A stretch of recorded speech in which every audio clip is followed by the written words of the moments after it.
Welcome to the Ghostly Gazette, where we delve into the chilling tales of those who dared to stay home alone. In this collection, we'll explore 5 spine-tingling stories of solitude turned sinister, where the safety of home becomes a battleground against unseen forces. From inexplicable phone calls to eerie encounters in the dead of night, each narrative offers a glimpse into the unnerving experiences of individuals who found themselves at the mercy of the unknown. So grab a blanket, dim the lights, and prepare to be haunted by the ghostly whispers of those who ventured into the darkness alone.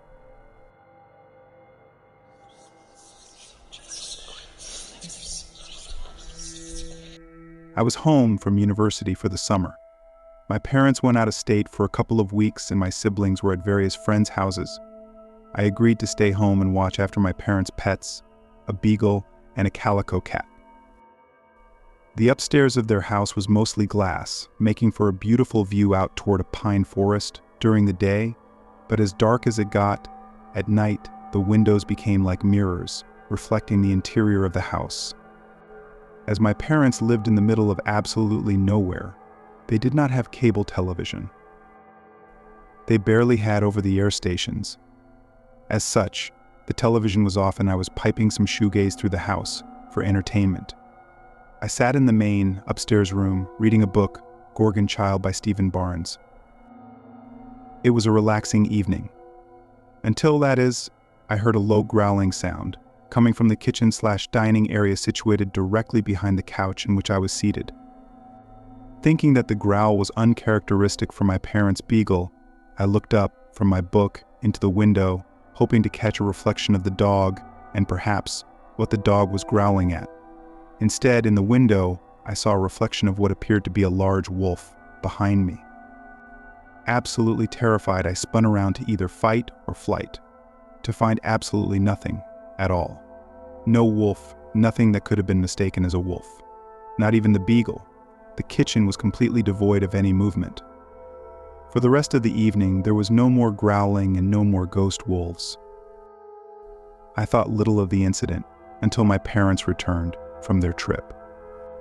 In conversation, my dad made fun of my mother and her overactive imagination, saying that she has been losing her mind talking to her long-dead father, seeing glowing green orbs, and seeing reflections of wolves in the windows at night. I never told my dad what I saw that one night, but I have told my mother, making sure to tell her that I believe her mind is completely intact, despite what Dad thinks.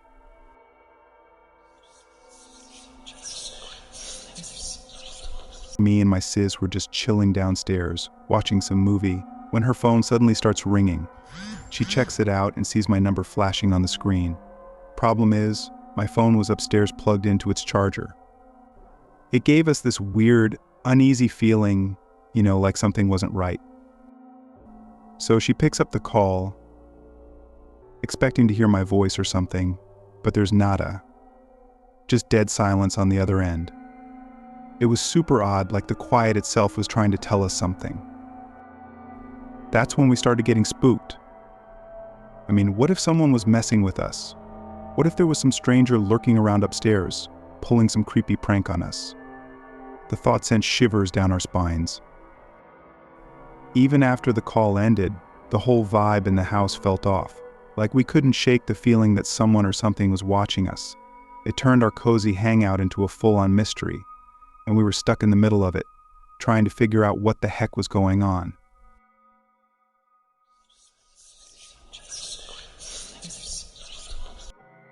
When I was younger, I spent the day helping a neighbor rake leaves on his property. He was friendly with my family, so he walked me home to say hi to my parents. We walked into the house and heard my mom upstairs talking. It sounded like she was on the phone and walking around. I called for my dad, no answer. My neighbor says, "Well, it sounds like your mom is on the phone. I'll catch them another time." We say goodbye and he leaves. I go upstairs to see my mom, but I can't seem to find her or hear her anymore. I search the house and it's empty. I'm thinking, did she leave the house while I was saying goodbye to the neighbor somehow? I call my dad's cell, my mom didn't have one, and he picks right up. I ask him where he is and if he knows where mom went. We're at the store. We've been running errands for a couple of hours. Instant goosebumps. My neighbor and I both heard footsteps upstairs and a woman's voice. No idea who or what it was, but we both heard it. I waited outside until my parents got home.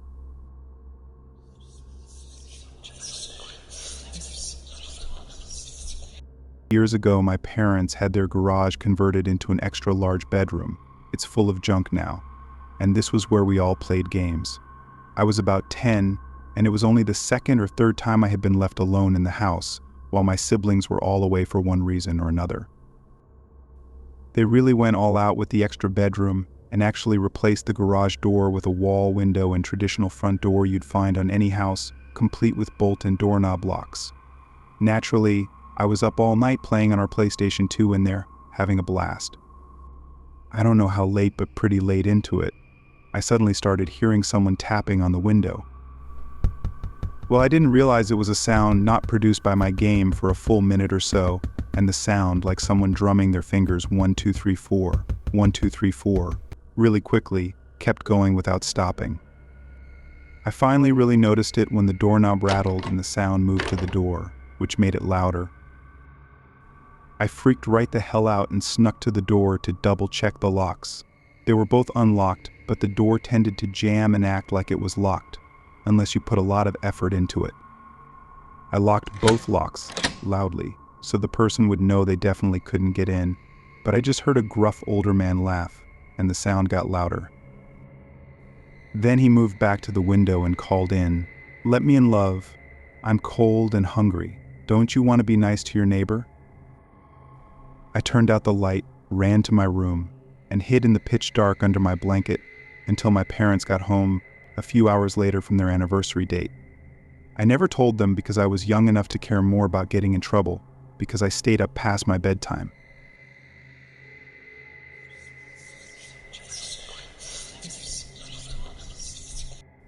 My house is on a high street, so it's not unusual to have a lot of people passing and activity going on.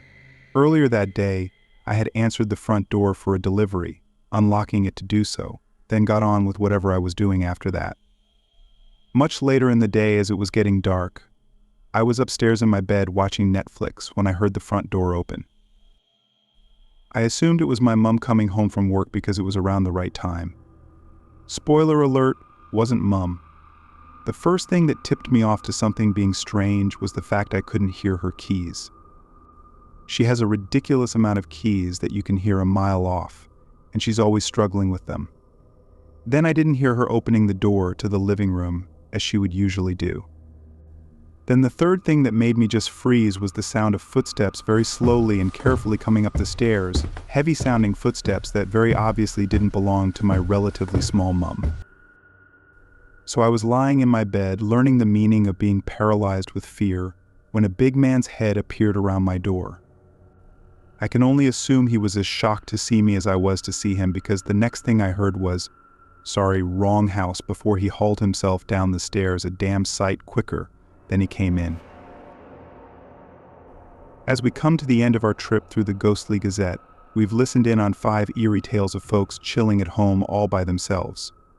These stories remind us that even our cozy nests can sometimes hold secrets that give us the shivers. Now that we're wrapping things up, it's good to keep in mind to stay aware of any odd sounds or shadows, even in our own homes. So as you get ready to hit the hay, just remember that the really spooky stuff is usually just in our imaginations.